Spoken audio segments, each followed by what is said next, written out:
رتل وزيد من منهل القرآن واقرأ وحرك نشوة الإيمان وعي القلوب بقول بارئها الذي يجلو القلوب.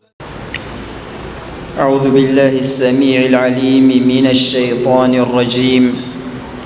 بسم الله الرحمن الرحيم. الحمد لله رب العالمين، والصلاة والسلام على المبعوث رحمة للعالمين سيدنا محمد بن عبد الله وعلى آله وأصحابه أجمعين. أما بعد، فالسلام عليكم ورحمة الله وبركاته. Chers frères en islam, après avoir loué Allah Azza wa Jal et fait la prière sur notre noble prophète Mohammed, le fils d'Abdullah, je vous ai salué avec la salutation de l'islam qui est la paix d'Allah Azza wa Jal et sa miséricorde soit sur vous. Suite à quoi, chers frères, nous avons déjà commencé ces conférences la semaine passée concernant une secte qui est parmi nous, qu'on les appelle les Quranistes, Al-Quraniyoun. Nous avons eu à faire l'introduction la semaine dernière.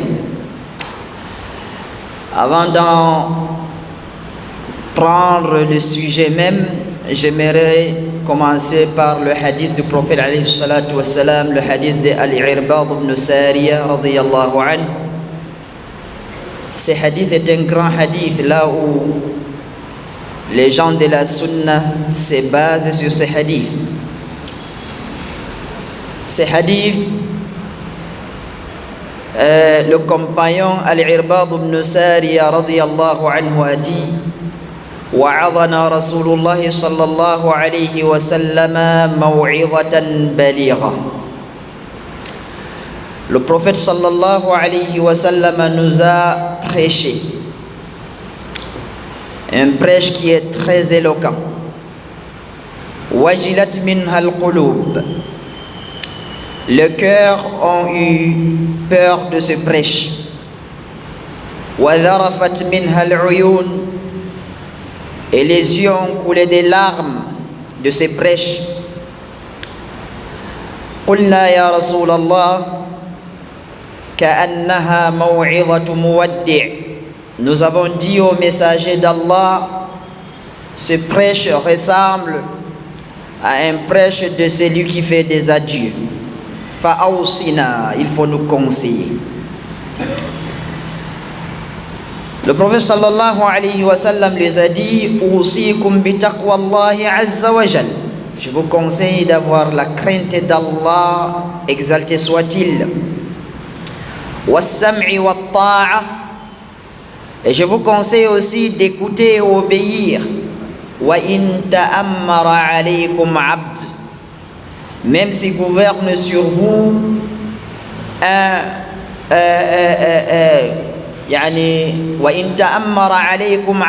même si gouverne sur vous un esclave. Dans une autre version, il dit Abdun Habashi, un esclave éthiopien. Le prophète alayhi salatu wassalam a dit encore: فَإِنَّهُ مَنْ يَعِشْ مِنْكُمْ بَعْدِي. Certes, parmi vous les compagnons, si quelqu'un a une longue vie parmi vous, celui qui vit après ma mort, فَسَيَرَى اخْتِلَافًا كَثِيرًا. Il verra beaucoup de divergences. فَسَيَرَى اخْتِلَافًا كَثِيرًا. Le prophète alayhi salatu wassalam a dit ici beaucoup de divergences. Il n'a pas dit simplement des divergences, mais il a dit beaucoup, kathira. Les compagnons ont eu peur quand ils ont entendu qu'il y aura beaucoup de divergences. Ils ont eu peur. Ils voulaient savoir Donc ils vont être sur quoi? Qu'est-ce qu'il va leur faire éviter ces divergences? Le professeur de Zimen, sallallahu alayhi wa sallam, les a dit: alaykum bi sunnati. Je vous conseille d'être sur ma voie. Wa sunnatul khulafa'i ar-rashidin, et d'être sur la voie de mes califes bien guidés, qui est Abu Bakr, Omar, Uthman, Ali. Addu alayha bin nawajid. Il faut mordre sur cette voie-là avec vos mâchoires. Les savants disent que ici, quand le prophète a ordonné aux compagnons de mordre sur cette sunna avec leurs mâchoires, ça veut dire quoi? Ça veut dire que cette sunna est tellement facile à disparaître. Si quelqu'un néglige, ça part, ça le laisse. C'est pour cela que le prophète a dit: Abdu alayha bin nawajid. Il nous a conseillé d'être sur sa voie et sur la voie de ses califes. Et il a dit: wa iyyakum wa muhdathatil umur. Je vais vous mettre en garde contre les nouveautés. Fa inna kulla muhdathatin bid'a. Car chaque nouveauté dans la religion, c'est l'innovation. Ô messager d'Allah, qu'est-ce que l'innovation va faire? Il dit: wa inna kulla bid'atin dalala. Et chaque innovation est un égarement.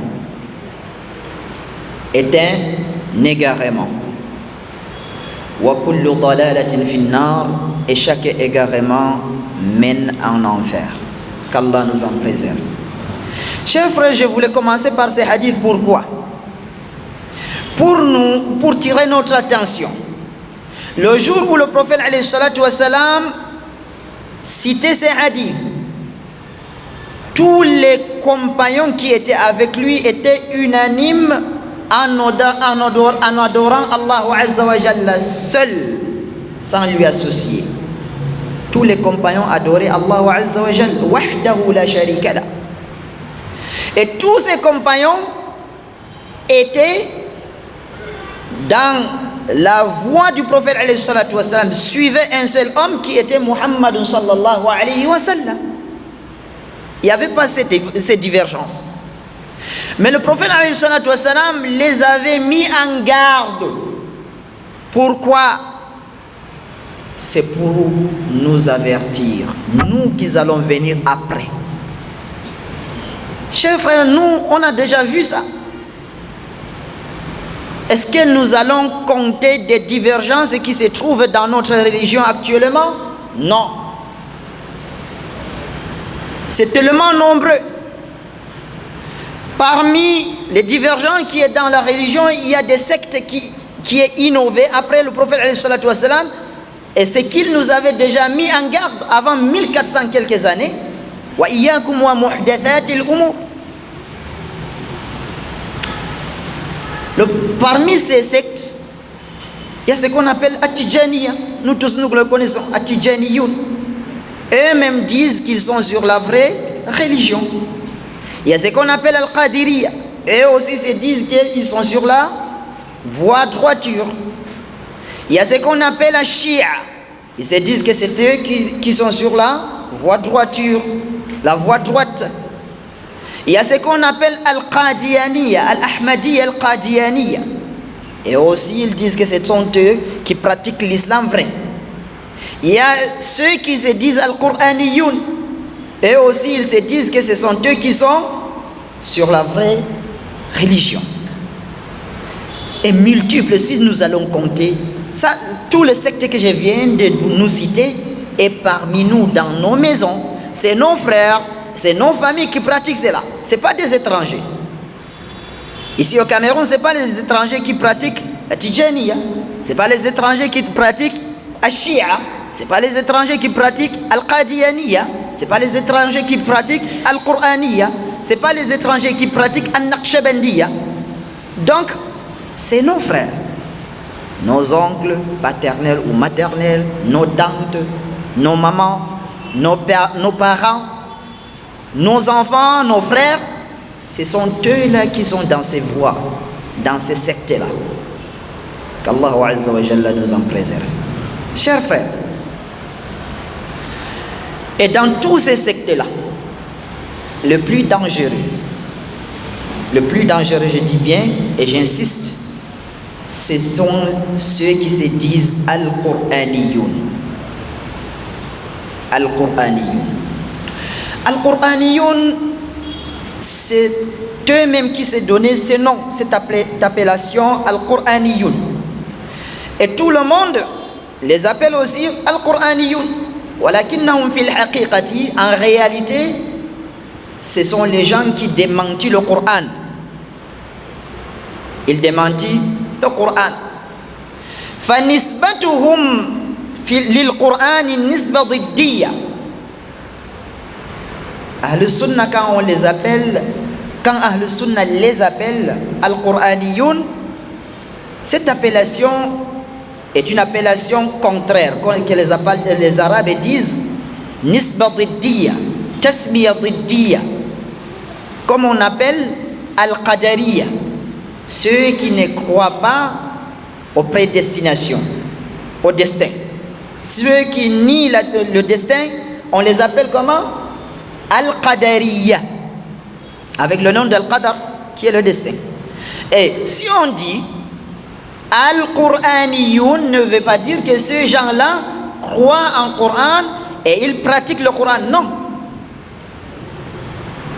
Ce sont les gens les plus égarés du Coran.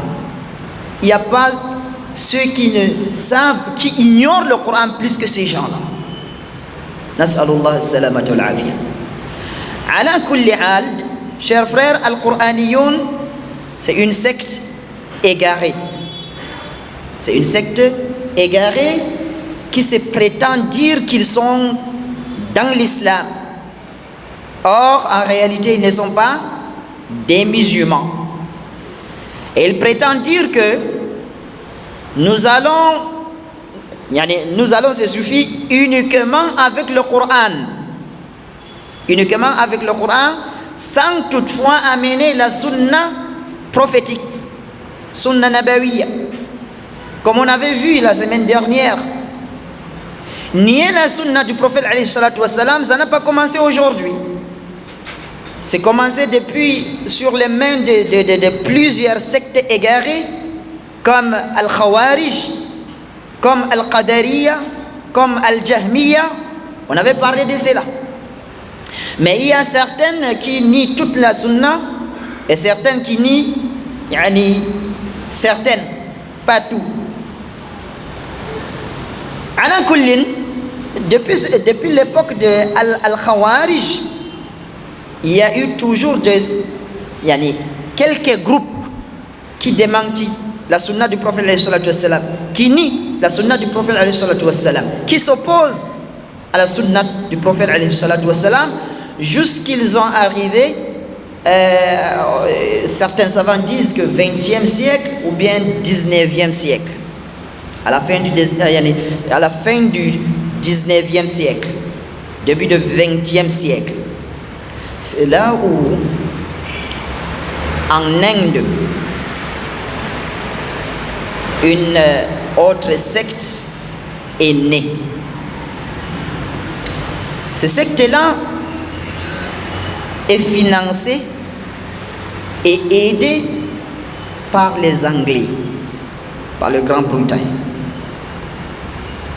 Et ces sectes-là, ce sont eux qui s'appellent Bil-Qur'aniyin. فهؤلاء هم الذين يسمون أنفسهم بالقرآنيين أو بأهل القرآن, ou bien on les appelle les gens du Coran. Ces gens-là prétendent dire qu'on jette tout le hadith du prophète alayhi salatu wassalam jumlatan, sans exception. Et nous basons uniquement sur le Coran. Uniquement sur le Coran, en prétendant dire que Al-Qur'an wahdahu hasilatun bihi kulla shay. Tout ce qu'on a besoin dans notre religion ou bien dans notre vie, il y a ça dans le Coran et c'est détaillé. La personne, chers frères, qui a commencé, qui a fondé cette idée en Inde, qui s'appelle, il s'appelle Abdallah al-Jakralawi. Abdallah al-Jakralawi. هذه الدعوة التي تدعو إلى اعتماد على القرآن دون السنة في الشريعة الإسلامية بدأت تغزو الهند منذ نهاية القرن التاسع عشر. Cette idée de dire que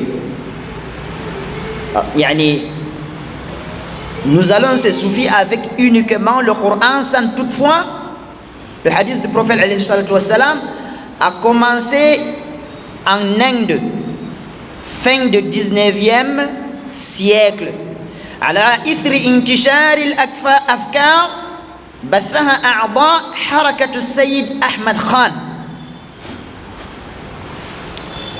Les adeptes de Ahmad Khan, Sayyid Ahmad Khan, ce sont eux qui avaient commencé à disperser les graines de ce da'wah.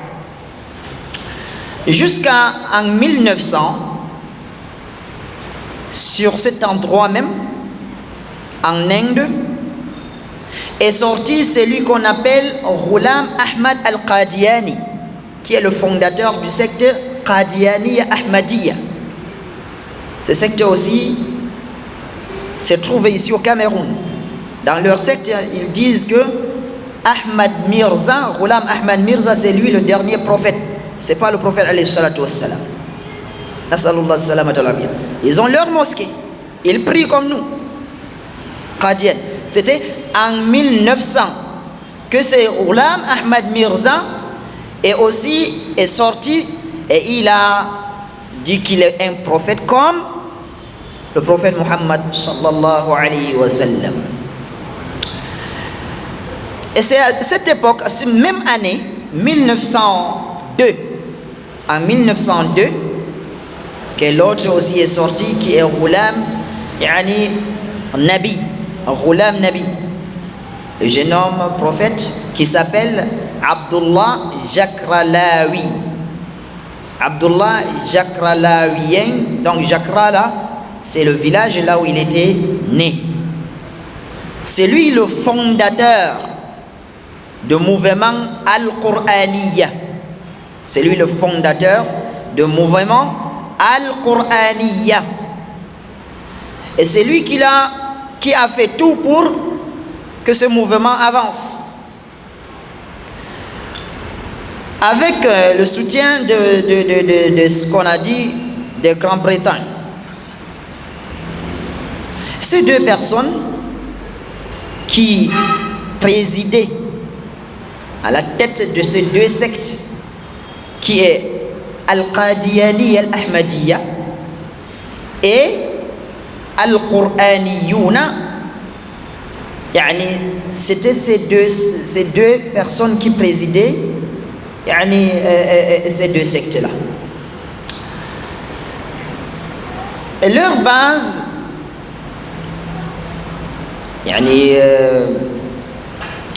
وقد تزعم حركة القرآنيين في بداية الأمر شخصيتان. Après Abdallah al-Jakralawi, il y avait deux personnes qui avaient aussi pris le suivi de ces deux sectes-là, qui est Muhibbul Haqq Azim Abadi. Muhibbul Haqq Azim Abadi. Et Bihar aussi au l'est de Inde. À l'est de Inde. Et Abdullah al-Jakralawi qui se trouve à Lahore. Il y a l'autre qui se trouve à l'est de l'Inde, qui est Muhibbul Haqq Azim Abadi. Et Abdullah al-Jakralawi se trouvait à Lahore, même temps, même époque. Mais seulement que le premier qui était Muhibbul Haqq Azim Abadi, lui, il n'avait pas de divergence avec les restes des musulmans dans la pratique de la religion. Il pratiquait sa religion comme les restes des musulmans, comme nous pratiquons notre religion.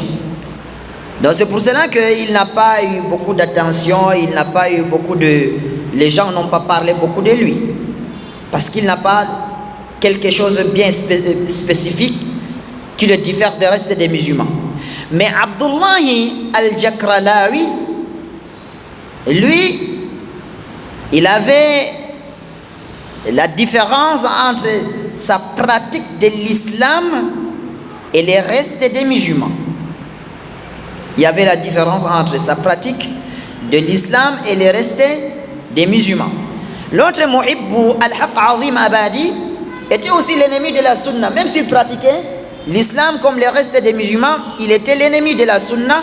C'est lui qui disait Allahumma mhi wathaniyata aqidat al-barzakhi kama mahayta al-asnama min jawf al-Kaaba.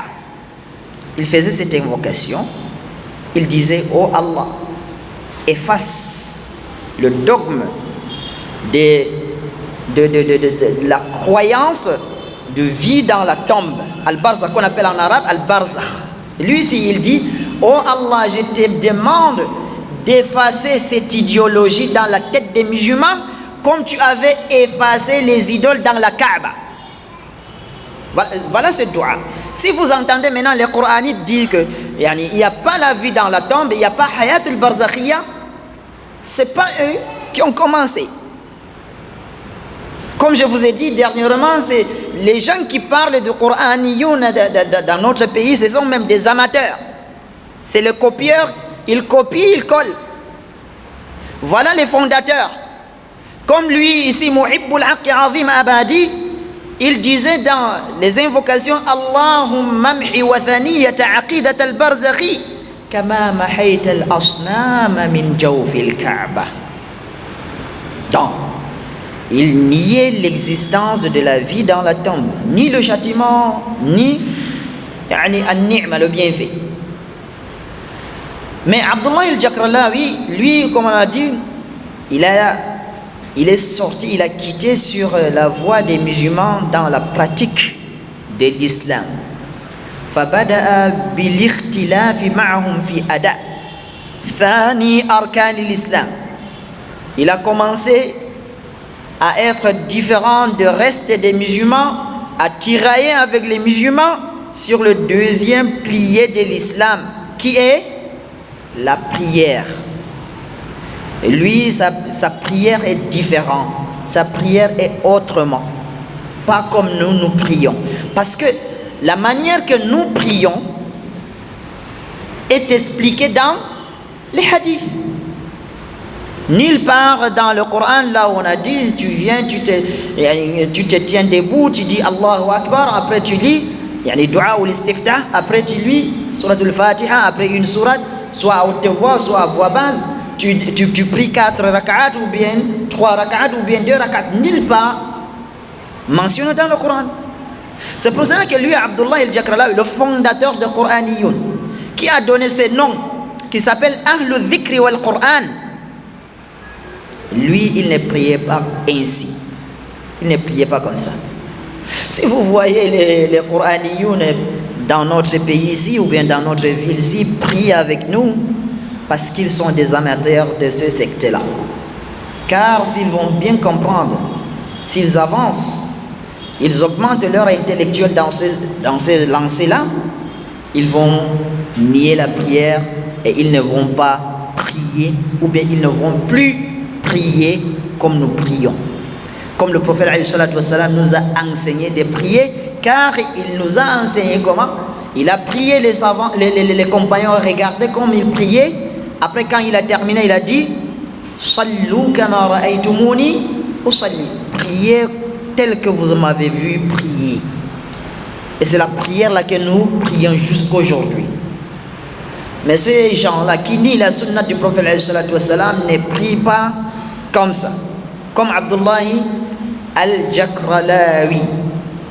C'est lui qui a fondé ce secte-là qui est Firqatul Qur'aniyin ou bien Ahlul Dhikri wal Qur'an, donc qui se base uniquement sur le livre d'Allah Azza wa Jal. Nous allons voir un peu de biographie de ce monsieur qui est Cheikh Abdullah ibn Abdallah al-Jakralawi. C'est un voyageur qui s'est installé à Lahore. Alladhi da'a an-nasa ila madhhabin jadid. Il a appelé les gens sur une nouvelle voie. Samma atba'ahu. Il a surnommé ses adeptes Ahlul Dhikri wal Qur'an. Ahlul Dhikri wal Qur'an, les gens du rappel et le Qur'an. Voilà le nom qu'il a donné à ses disciples. Wa ankara al-ahadith qatibatan. Il a nié tous les hadiths, pas d'exception. Il n'y a pas le hadith chez lui. Wulid Abdullah fi baldati Jakrala. Abdullah, il est né dans la ville qui s'appelle Jakrala, bi muqata'ati Mianwali, bi Punjab, bil Pakistan. Donc dans le district Minwali qui se trouve à Punjab en Pakistan. Nihayatul Iqd al-Thalith min al-Qarn al-Tasi' ashar al-Miladi.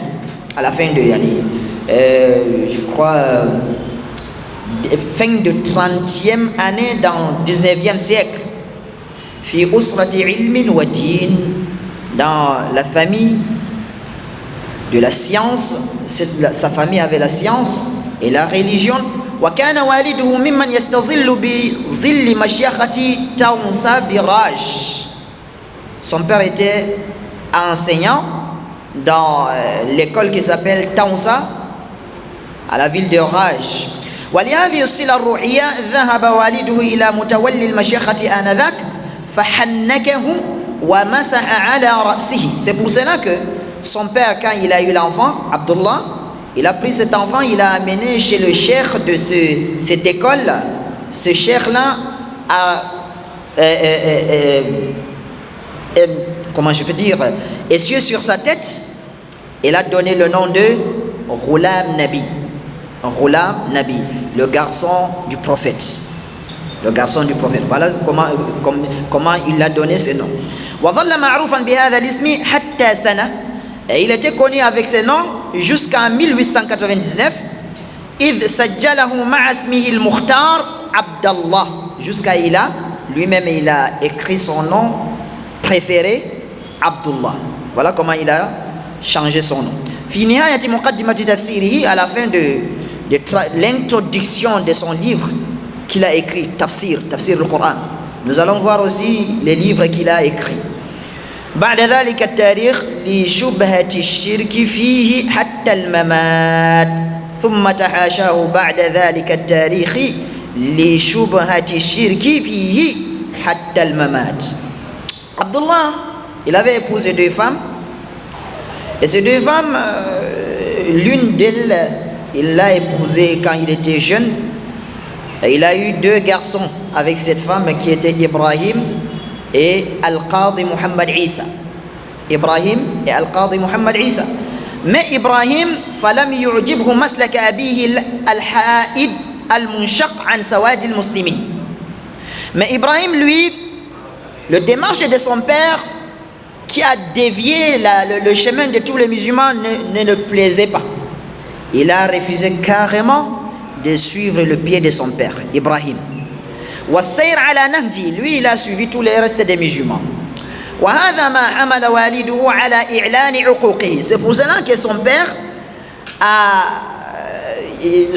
a informé aux gens que cet enfant l'a désobéi. Il ne fait pas partie de ses enfants. ومنعه من ميراثه.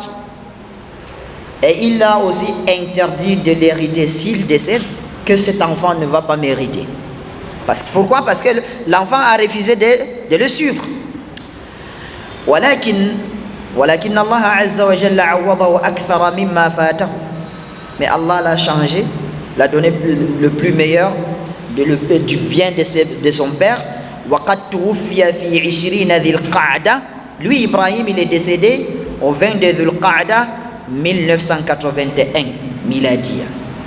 Amma l'ibn Thani, mais son deuxième fils, Al-Qadi Muhammad Isa, lui, faqad wafaqa abahu fi maslakihi, lui il a suivi les pas de son père, les traces de son père. Wattaba'a manhajahu, il a suivi la voie de son père. Yusanidu, il aide son père.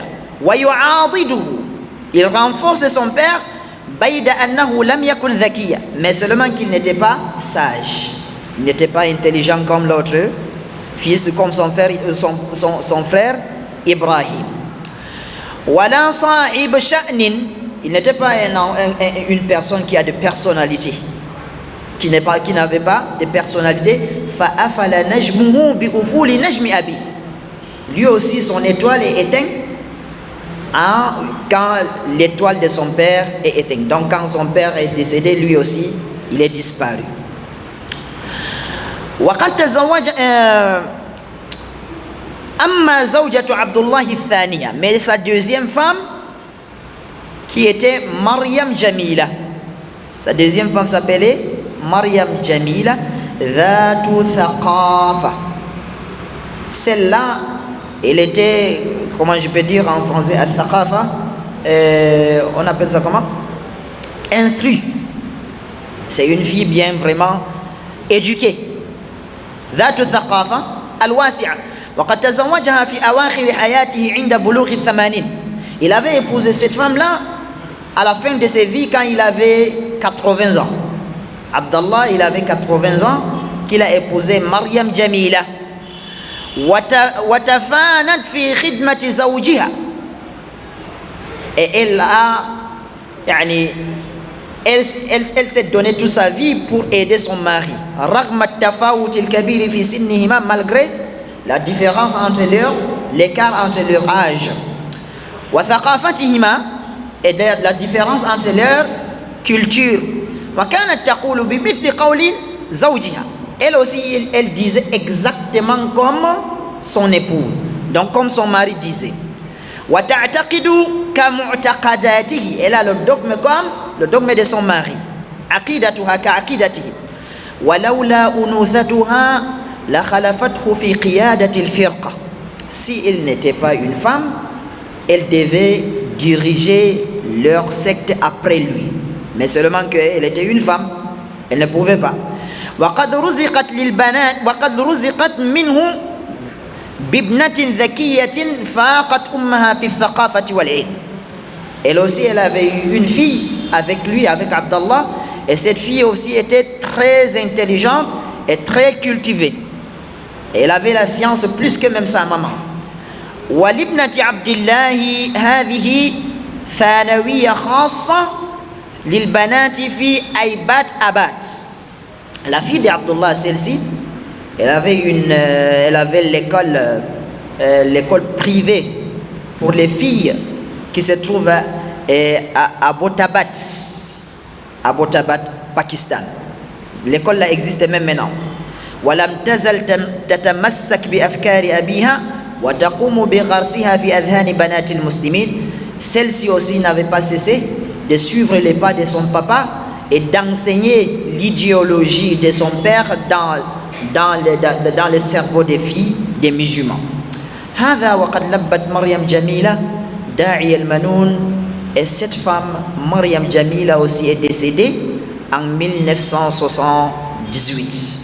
Elle est décédée en 1978. وَلَحِقَتْ بِزَوْجِهَا. Et elle a rattrapé son mari. لِتَلْقَى جَزَاءَ مَا قَدَّمَتْ يَدَاهَا إِنْ خَيْرًا فَخَيْرٌ وَإِنْ شَرًّا فَشَرٌ. Pour qu'elle trouve ce qu'elle a avancé comme travail. Si c'est le bienfait, elle va trouver le bien. Et si c'était le mal, elle va trouver le mal. Cher frère Abdullah al-Jakralawi هذا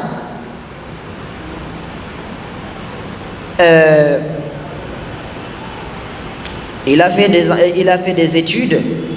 Il a appris premièrement sur les mains de son papa, qu'il a commencé à apprendre, et après il a rejoint l'école privée à leur proximité. وأخيرا سافر من بنجاب إلى Delhi. Finalement, quand il a terminé cette école, Il a quitté de Benjab pour aller à Delhi, du Dirasat al-Hadith, pour aller apprendre le hadith du prophète alayhi salatu wassalam. Wa ala yadi Mina Nadir Hussein. Il apprenait chez un professeur qui s'appelait Mina Nadir Hussein al-Muhaddith al-Shahir, qui était le professeur de hadith célèbre à leur époque. وقد تفرس فيه أستاذه لعرجه وخشي أن يكون هو مصداق قوله عليه الصلاة والسلام لا ألفين أحدكم متكئا على أريكته يأتيه الأمر مما أمرت به أو نهيت عنه فيقول لا أدري ما وجدنا في كتاب الله اتبعنا.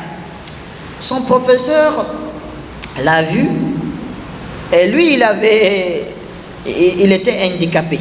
Lui Abdullah il était handicapé. Et lui son professeur quand il l'avait vu, il a deviné en disant que j'ai peur que cet enfant ne soit pas la véracité du prophète alayhi salatu wassalam dans le hadith là où il a dit la ulfiyanna ahadakum muttaki'an ala arikati, pas que je trouve l'un de vous s'adosser sur son canapé, ya'tihi al-amru mimma amartu bi, l'ordre parmi les ordres que j'ai ordonné l'arrive, aw nahaytu an, ou bien les interdictions que j'ai interdit l'arrive, fayaqul la adri, il dit que moi je ne peux pas ça, je ne connais pas, je ne peux pas accepter. Est-ce que ça là ça vient du prophète alayhi salatu wassalam? Ma wajadna fi kitabillahi ittaba'na, c'est que moi je trouve dans le livre d'Allah, je le suis. Voilà ce que son professeur a dit depuis qu'il était enfant. وبعد العودة من دلهي أصبح عبد الله شيخا من شيوخ أهل الحديث. Quand Abdullah est rentré de Delhi, il est devenu un savant, un enseignant parmi les enseignants qui enseignent les hadiths du prophète alayhi salatu wassalam. ودخل في مجال التأليف والنشر. Il est entré dans le domaine d'écrire et de publier. Il écrivait des livres et il publiait. لما تلقاه من العلوم الإسلامية, il écrivait la science qu'il avait appris. ولعل بدأ انحرافه عن جادة الحق. Et il a commencé à dévier clairement devant les gens. On a dit يعود إلى تاريخه إلى العقد الأخير من القرن التاسع عشر. Ça rentre dans la date de dernier 19e siècle. وأول حجر عثرت وقع في طريقه هو مناظرة ابن عمه له القاضي قمر الدين. On a dit premier caillou qu'il a heurté. Donc, première chose qu'il a heurté, qu'il a fait détester la sunna du prophète alayhi salatu wassalam, c'est un débat qui était passé entre lui et son cousin qui s'appelait Al-Qadi Qamaruddin. Al-Qadi Qamaruddin avait débattu avec Abdallah al-Jakralawi concernant la religion islamique, surtout dans la madhab al-Hanafiya. Il a posé maintes questions qu'il a dépassées concernant l'école al-Hanafiya qui a dépassé Abdullah. Et Abdullah, lui, il se voyait un grand savant qui écrivait des livres, qui publiait des livres, qui enseignait. Et celui-ci, son cousin, l'a mis KO dans ce débat. Ça l'a beaucoup touché. C'est là où il s'est levé. Il a dit une parole qui est célèbre jusqu'à Yawm al-Qiyamah. Si on parle de l'histoire des Qur'aniyoun, on amène ces paroles qu'il a dit à ce moment. Il a dit quoi? Il a dit هذا هو القرآن الموحى به وحده من عند الله. Voilà le Coran qui est révélé uniquement d'Allah Azza wa Jal. Ce qui est révélé d'Allah Azza wa Jal, c'est le Coran uniquement. هذا هو القرآن الموحى به وحده من عند الله إلى محمد عليه الصلاة والسلام. Et on l'a révélé sur le prophète Muhammad alayhi salatu wassalam. وأن ما عداه فليس بوحي. Tout ce qui n'est pas dans ce Coran, en dehors de ce Coran, qui a été révélé sur le prophète alayhi salatu wassalam, n'est pas une révélation. Qu'est-ce qu'il prétend dire par là? Et ce qui n'est pas révélation, je ne suis pas obligé de pratiquer avec, je ne suis pas obligé d'accepter cela. Ça veut dire que moi je m'en fous. Avec ce que tu dis al-hadith, je m'en fous. Avec ce que tu dis madhab hanafiya, maliki, Ahmad ibn Hanbal, tout ça, moi je m'en fous. Voilà comment, premier pas, première déviation.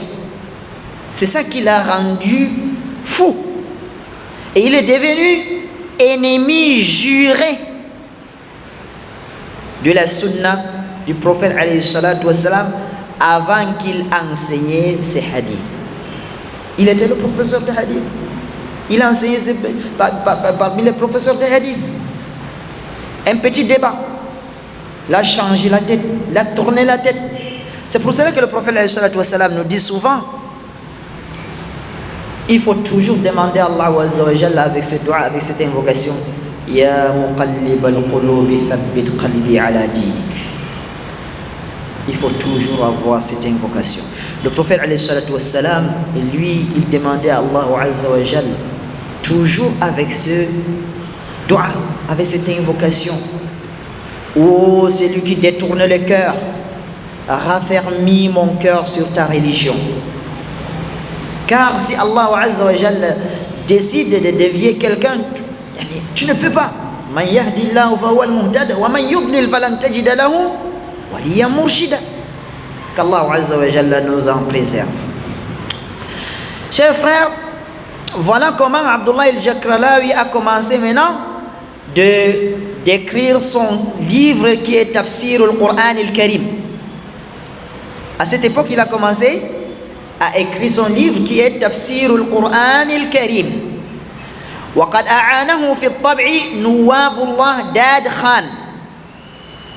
L'a aidé à imprimer ce livre qui est Tafsir al-Qur'an al-Karim. Celui-là qui s'appelle Nuwabullah Dad Khan, qui était le roi de ces régions, le prince, pardon, al-Amir, le prince de ces régions, Dira Ismail Khan.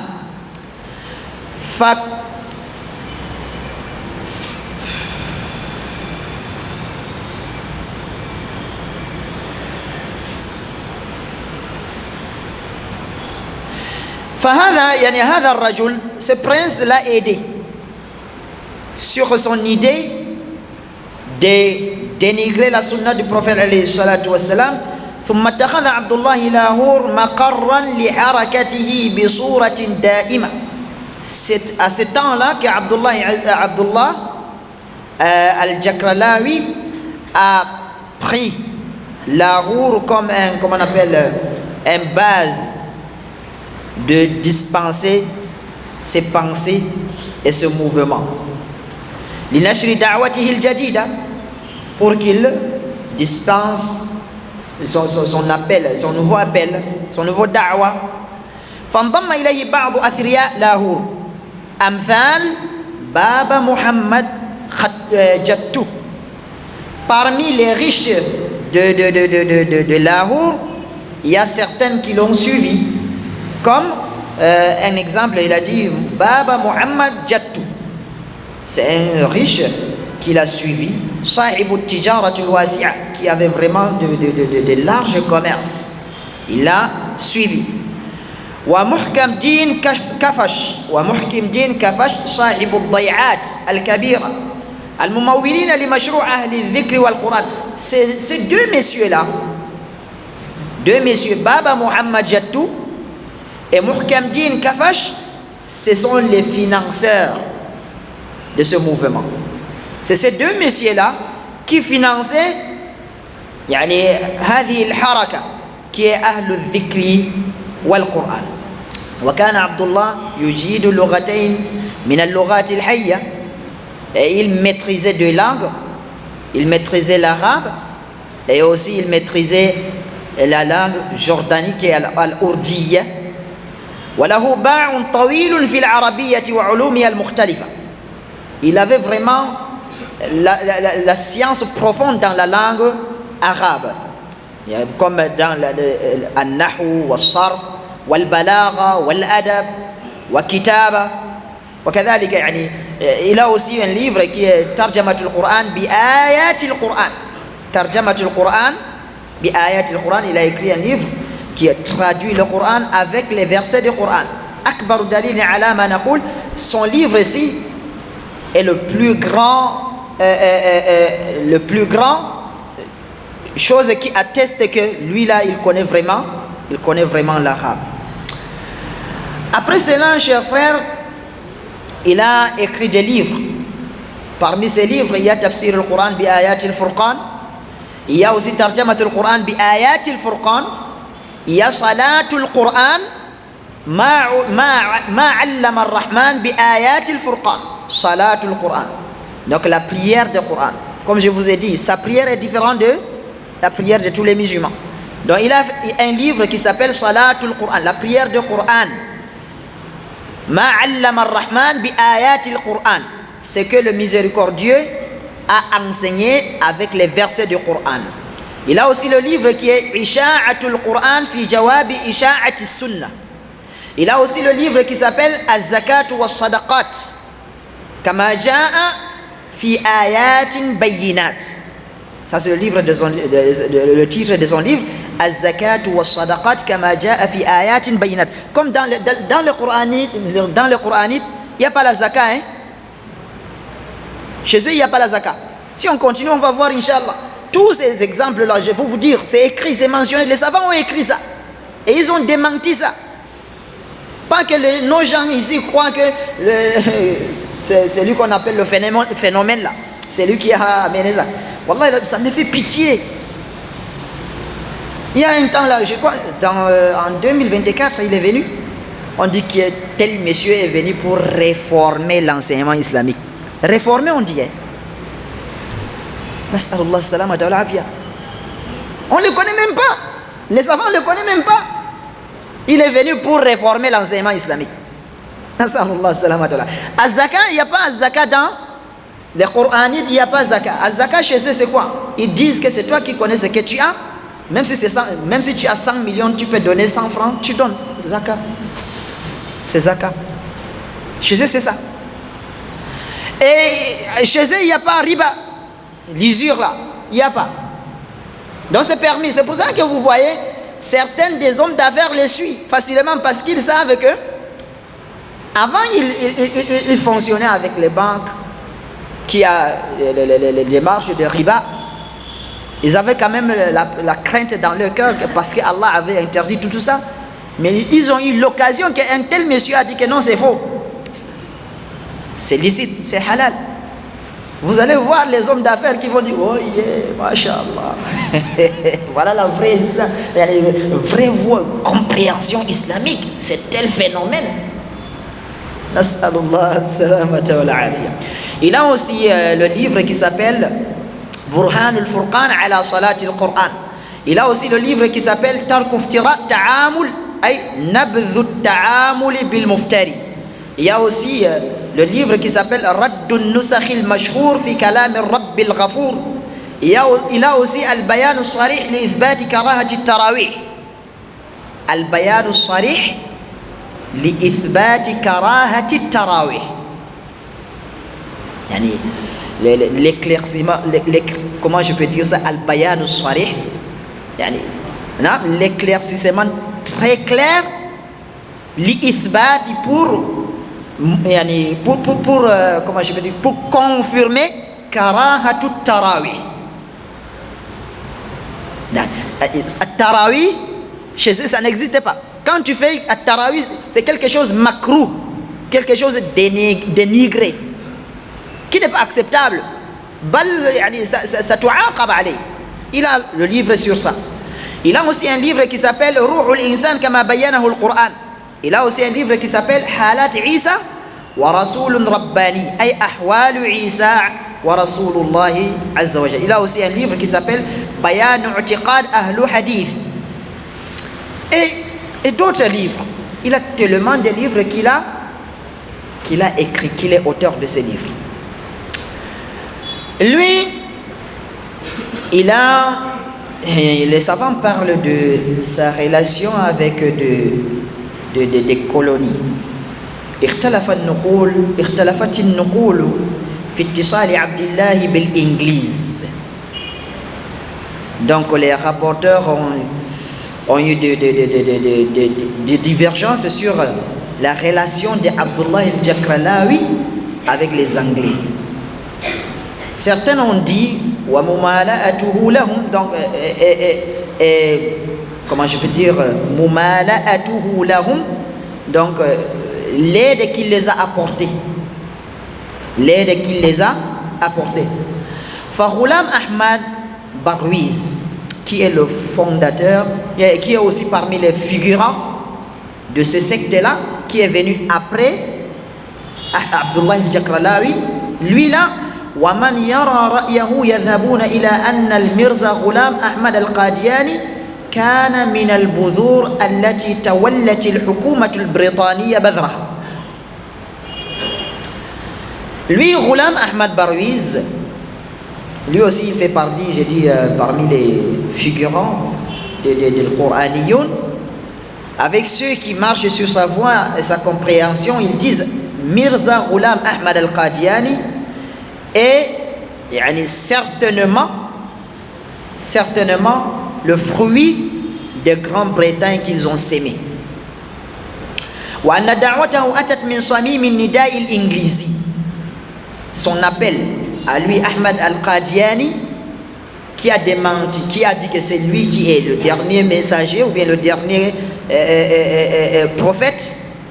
Lui là, il a son appel وأن دعوته أتت من صميم النداء, au milieu de l'appel des Anglais.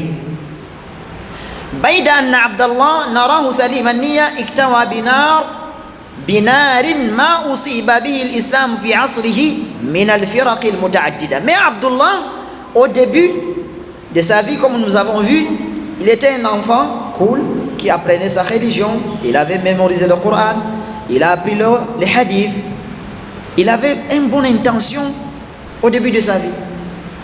Mais à la fin, il s'est fait brûler par le feu. Il s'est fait brûler par le feu de bid'a. Il s'est déformé. Et certains disent que Muhammad Ali, comme Muhammad Ali Qassouri fait partie des historiens, il dit يرى أن الحكومة البريطانية كانت لها يد وراء الحركتين. Ces historiens-là, Muhammad Ali Qassouri, il dit le gouvernement de Grande-Bretagne a la main derrière ces deux mouvements, qui est le mouvement Al-Qadianiyya wal-Jakralawiya, et le mouvement d'Abdullah al-Jakralawi qui est Ahlul Qur'an. حيث يقول, là où il a dit وفي هذه الآونة اتخذ المشروع الإنجليزي نوعا جديدا من المناورات المناوئة للإسلام.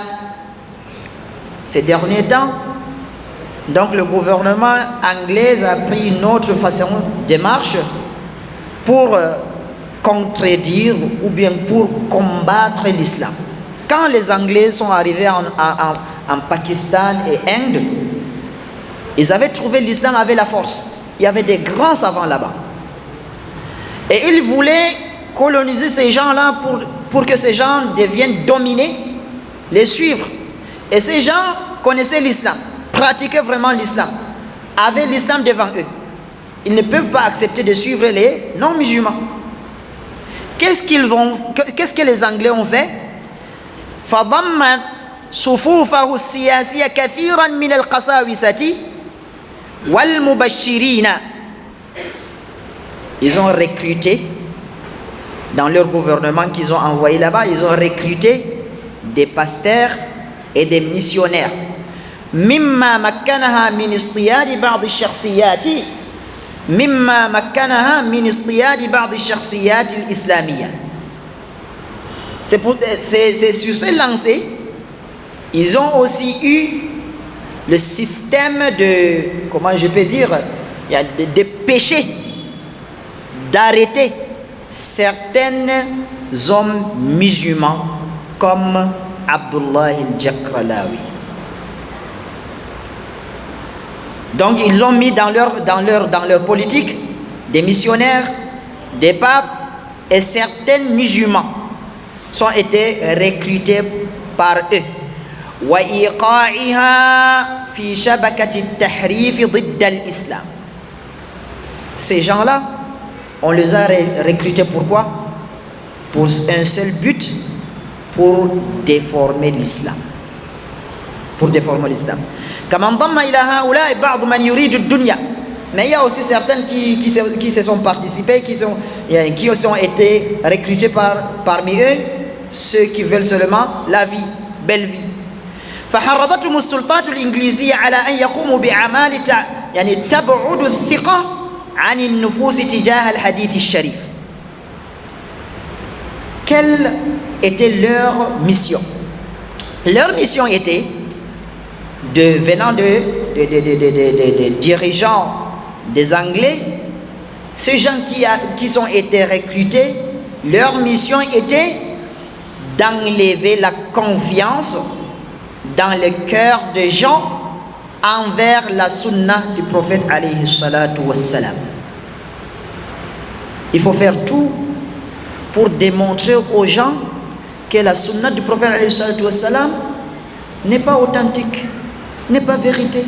C'est des mensonges, c'est des contes des parents. Donc, voilà leur mission.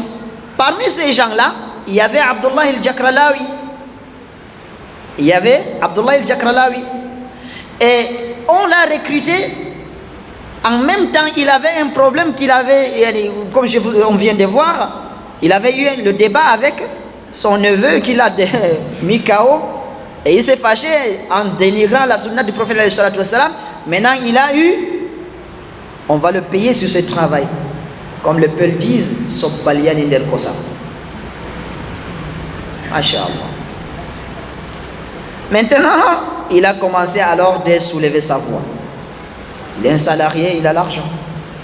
Il a aussi la garantie de comment on appelle, soldats anglais qui le surveillent. Il a l'argent, il est surveillé, il est en sécurité. Il a commencé à soulever le ton en niant la sunna du prophète alayhi salatu wassalam. Toute la sunna, du début jusqu'à la fin, il le nie. Il appelait les gens sur ce voie donc de suivre uniquement le livre d'Allah. Parce que s'il n'y a pas la sunna, la religion est détruite. Qu'est-ce qui reste alors? Qu'est-ce que nous pouvons pratiquer en islam sans toutefois passer par la sunna? Il a commencé à dénigrer cela et à haute voix. Il y a des lettres qui est même palpable, que les savants ont ça. C'est écrit dans les livres que les Al-Masihiyun, les chrétiens l'ont écrit pour le féliciter, pour l'encourager. Ils l'ont même promis, comme on dit ici,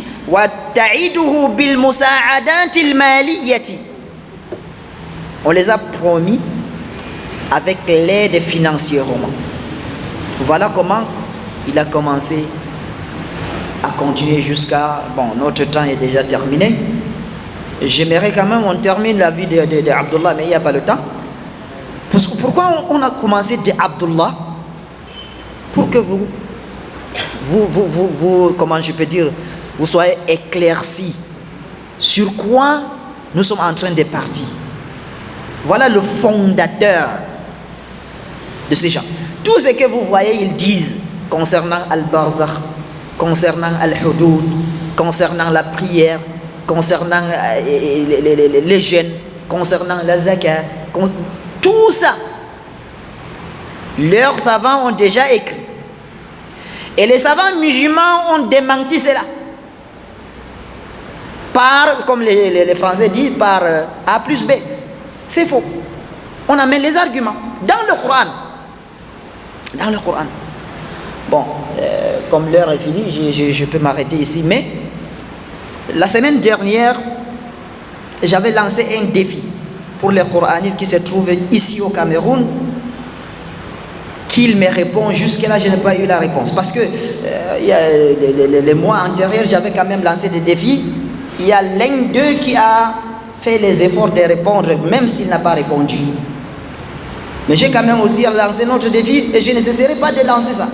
C'est mon combat et je n'arrêterai pas, Inch'Allah, tabaraka wa ta'ala, tant que je vis. Je vais éclaircir aux gens leur fausseté. Allah Azza wa Jalla dit dans Surah Al-Baqarah: سيقول السفهاء من الناس ما ولاهم عن قبلتهم التي كانوا عليها. سيقول السفهاء من الناس. As-Sufaha, on le dit comment en français? As-Sufaha, Bilkien, Juhaïen. Les faibles d'esprit vont dire: qu'est-ce qui les a détournés de leur Qibla? Parce que le prophète alayhi salatu wassalam s'est dirigé vers Baytul Maqdis, il priait.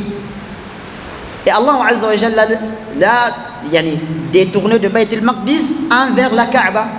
قد نرى تقلب وجهك في السماء فلنولينك قبلة ترضاها فولي وجهك قبل مسجد الحرام.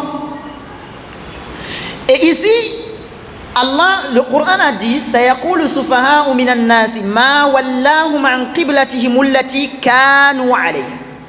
Qu'est-ce qui les a détournés de leur direction qu'ils étaient avant? قل لله المشرق والمغرب. Dit, appartient à Allah l'est et l'ouest. Yahdi man yasha'u ila siratin mustaqim. Le verset qui suit, voilà là où je vais arriver. وَمَا جَعَلْنَا الْقِبْلَةَ الَّتِي كُنْتَ عَلَيْهَا. Nous n'avons pas fait la direction là où tu étais avant. On avait dit il était avant sur quelle direction? Masjid al-Aqsa. وَمَا جَعَلْنَا الْقِبْلَةَ الَّتِي كُنْتَ عَلَيْهَا إِلَّا لِنَعْلَمَ. Sauf que nous savons مَنْ يَتَّبِعُ الرَّسُولَ مِمَّنْ يَنْقَلِبُ عَلَى عَقِبَيْهِ. On va pour savoir seulement, uniquement pour savoir celui qui va suivre le messager ou bien celui qui va se détourner. Donc, chers frères, ici le Coran nous a confirmé que il y avait une autre qibla que le prophète s'est dirigé. Et Allah a changé ce qibla en lui disant que dirigez-vous vers la Kaaba. Bon, comme le prophète ne fait rien sans toutefois qu'on l'ordonne, est-ce que le prophète fait quelque chose dans la religion, surtout même la prière? Est-ce qu'il peut faire quelque chose dans la religion sans toutefois l'ordre divin? Il peut le faire? Non. Il s'est dirigé vers Masjid al-Aqsa en faisant la prière, n'est-ce pas? Ça, c'est le hadith qui nous a montré qu'il s'est dirigé vers Masjid al-Aqsa. Bon, qu'est-ce qu'il nous prouve dans le Coran? L'ordre d'Allah Azza wa Jal, qui a demandé au messager d'Allah sallallahu alayhi wa sallam de se diriger vers Masjid al-Aqsa. Est-ce que vous avez compris ça? Parce que le Coran nous a dit il s'est dirigé vers Masjid al-Aqsa. Et nous n'avons pas fait la qibla que tu t'es dirigé avant, sauf que pour que nous connaissons, c'est lui qui va suivre le prophète ou bien c'est lui qui va se détourner du prophète. Donc ça veut dire que le prophète s'est dirigé vers Masjid al-Aqsa, n'est-ce pas? Où est le verset qui a ordonné au prophète de se diriger vers Masjid al-Aqsa? Voilà ce que j'ai demandé à tous les Coranites qui se trouvaient ici, dans notre pays au Cameroun. J'avais fait ça, la vidéo, j'avais fait ça en fulfulde. J'ai répété ça en français. J'espère que c'est clair. Est-ce que c'est clair? Est-ce que c'est clair? Si ce n'est pas clair, je répète encore. La qibla du prophète qu'il s'est dirigé vers Masjid al-Aqsa est connu par le hadith. Et l'ordre était wahi sur lui, mais pas avec le Coran. C'est pour ça que les musulmans disent que les hadiths aussi est révélation. Mais nous allons venir, Inch'Allah, comme notre temps est fini. Donc, tout ce que j'ai retrouvé, qu'Allah Azza wa Jalla nous récompense nous tous. Et tout ce que j'ai dit de mauvais ou bien par erreur, qu'Allah Azza wa Jalla me pardonne et m'enseigne la vérité et la droiture. اللهم اغفر لنا وارحمنا وعافنا واعف عنا. اللهم ربنا تقبل منا انك انت السميع العليم وتب علينا مولانا انك انت التواب الرحيم. ربنا ظلمنا انفسنا وان لم تغفر لنا وترحمنا لنكونن من الخاسرين. سبحانك اللهم وبحمدك اشهد ان لا اله الا انت استغفرك واتوب اليك واخر دعوانا ان الحمد لله رب العالمين.